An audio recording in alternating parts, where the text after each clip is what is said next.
Hello guys, এইমাত্র আমরা room থেকে বেরিয়ে মোহনার দিকে যাওয়ার উদ্দেশ্যে বেরিয়েছি। এখন বাজে ভোর 4টে। আমরা নিউ দীঘাতে আছি, সব হেঁটে হেঁটে যাব। দেখি ওখানে গিয়ে সূর্য উদয়টা আমরা দেখতে পারি কি না। আমরা সেই উদ্দেশ্য করে নিয়ে যাচ্ছি। আমরা এই 15-16 জন আমাদের সব ভাই ব্রাদাররা। দেখা যাক আমরা ওখানে গিয়ে দেখতে পারি কি না। গাইজ, এইমাত্র আমরা সাগর পাড় থেকে হেঁটে হেঁটে যাচ্ছি মোহনার দিকে। এখন ভোর 4টে বাজে। দেখলেন ঝাপসা ঝাপসা লাগছে ক্যামেরাটা। আর এইদিকে এখন আপাতত সমুদ্রে জোয়ার চলছে।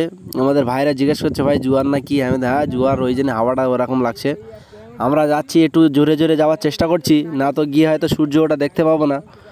ওই জন্য খুব জোরে যাওয়ার চেষ্টা করছি বন্ধুরা, দেখেন। আর ভাবও মারতেছি, কিন্তু ভাব মেরে কোনো লাভ হচ্ছে না, চুলটা উল্টো পাল্টা হয়ে যাচ্ছে, বুঝলেন। আর এই দীঘার সে জঙ্গলগুলো দেখেছেন তো, সে বুনো গাছ। আর এই পাড় দিয়ে যাচ্ছি এই ভোর 4টের দিকে, খুব ভালো লাগছে। সাগরের পাড় দিয়ে হেঁটে যাওয়ার মজাটাই আলাদা। আমরা নিউ দীঘা থেকে হেঁটে হেঁটে ওল্ড দীঘা ছেড়িয়ে মোহনায় সব হেঁটে যাব, এত কিপটে সব লোকে বলছে, কিন্তু আমরা শরীরটা বাঁচানোর জন্য এরকম করছি বন্ধু। ভোরবেলা আমরা এমনি একটু এক্সারসাইজ করি, ওই কারণে আমরা হেঁটে হেঁটে যাওয়ার প্রোগ্রাম নিয়েছি। আর যারা এমনি অলস কুড়ে পেটে মেয়াদ ভর্তি, চর্বি ভর্তি, ওরা হাঁটতে পারে না, তাদের কথা বাদ দাও। ওই জন্য মানুষ যা বলে বলুক গে, তার কথা আমরা লেইনি। ওই জন্য আমরা মোটামুটি 10 কিলোমিটার ছুটে ছুটে চলে যাচ্ছি বন্ধুরা। আর আমাদের সব ইয়ং ব্যাচ তো বন্ধুরা, একদম ঝপঝপ করে চলে যাচ্ছে হেঁটে হেঁটে।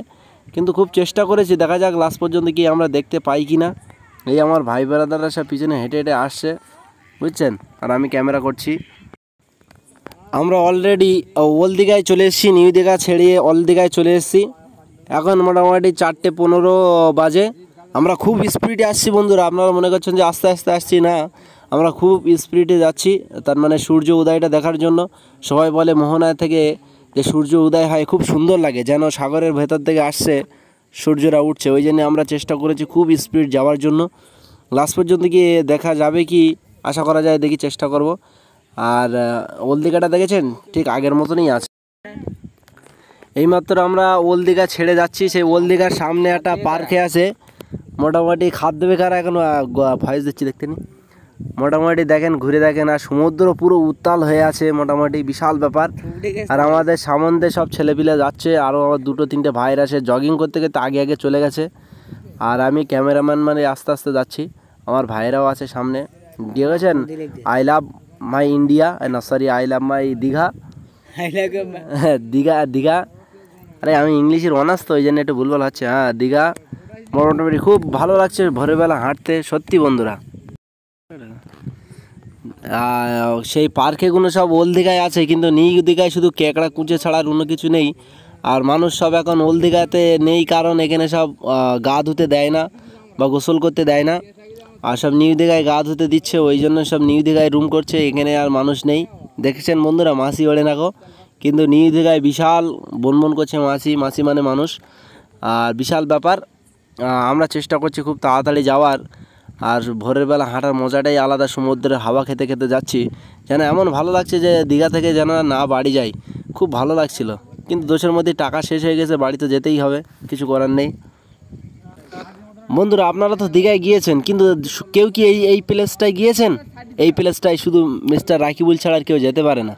দেখেন এই প্লেসটা, দেখেন এখান থেকে এত সুন্দর সমুদ্রের ভিউটা লাগছে, আপনারা দেখলেই একদম জান জুড়িয়ে যাবে। দেখেন বন্ধুরা, এত সুন্দর ভিউ, এখানে ঝেসে যেতে পারে না দামি লোক ছাড়া।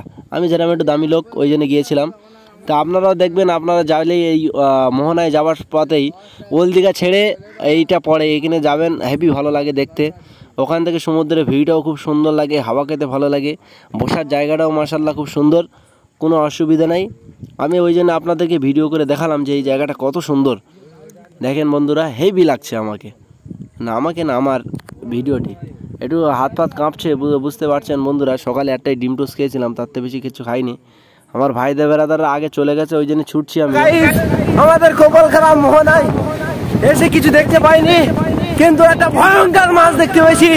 আমাদের মুসলাই ধরেছে, এ মনে হয় মরে গেছে নাকি, জানতে হচ্ছে মনে হচ্ছে, ভয়ঙ্কর টেপা মাছ।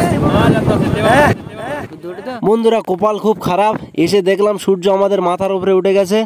কি আর করব বন্ধুরা, কপালটা খুব খারাপ, ওই জন্যে আর মনমতিও খারাপ। ওই জন্য একটু এদিক ওদিক ঘুরিয়ে আর ভালো লাগছে না ভিডিও করতে, বুঝলেন বন্ধুরা। খুব চেষ্টা করেছি দৌড়ে দৌড়ে এসে, তাও লাস্ট পর্যন্ত আসলাম, দেখি সূর্য মাথার উপরে উঠে গেছে গাইস। লাস্ট পর্যন্ত একটু আপনাদের মাছ দেখালাম, মাছ দেখে আমার ভিডিওটা শেষ করছি। বন্ধুরা ভিডিওটি ভালো লাগলে অবশ্যই চ্যানেলটাকে সাবস্ক্রাইব করবেন, লাইক করবেন, কমেন্ট করবেন, শেয়ার করবেন, ছোটো ভাইয়ের পায়ে